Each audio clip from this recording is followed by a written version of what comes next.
ఉప ఎన్నికల ప్రచారానికి నేటితో తెరపడనుంది. సుమారు నెల రోజులుగా నేతలు రోడ్ షోలు ప్రసంగాలతో హోరెత్తిన నియోజకవర్గాలు సాయంత్రం 5 గంటల తర్వాత మూగబోనున్నాయి. ఇన్నాళ్లు ప్రచారంతో ఓటర్లను ఆకర్షించేందుకు యత్నించిన నేతలు ఇక ప్రలోభాల పర్వాన్ని ముమ్మరం చేయనున్నారు.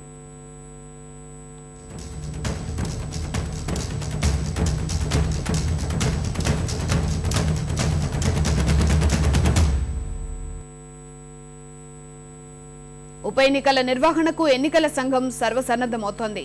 ఇప్పటికే ఏర్పాట్లు పూర్తి చేసిన ఈసీ ఈ సాయంత్రం 5 గంటల నుంచి ఎలాంటి ప్రచారం నిర్వహించరాదని, ఆ తర్వాత స్థానికేతరులు నియోజకవర్గాల్లో ఉండరాదని ఆదేశించింది. ఉప ఎన్నికలు జరిగే జిల్లాలు, రాష్ట్రాల సరిహద్దుల్లోనూ ఎల్లుండి వరకు మద్యం దుకాణాలు మూసివేయనున్నారు. ఉత్కంఠ రేపుతున్న ఉప ఎన్నికల ప్రచారానికి నేటితో మైకులు మూతపడనున్నాయి.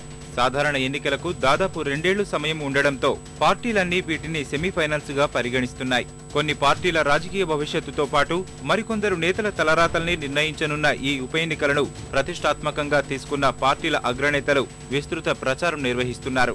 ఎన్నికలు జరగనున్న 12 జిల్లాల్లో ఇప్పటి వరకు సుమారు 41 కోట్ల రూపాయల నగదు, 13 కోట్ల రూపాయల విలువైన ఆభరణాలు, వస్తువులు, 2 లక్షల లీటర్లకు పైగా అక్రమ మద్యం ఈసీ సీజ్ చేసింది.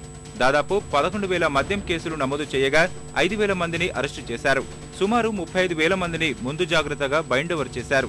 సాయంత్రం 5 తర్వాత మీడియాలో ఉప ఎన్నికలకు సంబంధించి ప్రజాభిప్రాయ సేకరణ, ఎగ్జిట్ పోల్స్ లాంటివి నిర్వహించరాదన్న ఎన్నికల సంఘం ప్రచార పర్వం ముగిశాక నిబంధనలు ఉల్లంఘిస్తే కఠిన చర్యలు తప్పవని హెచ్చరించింది.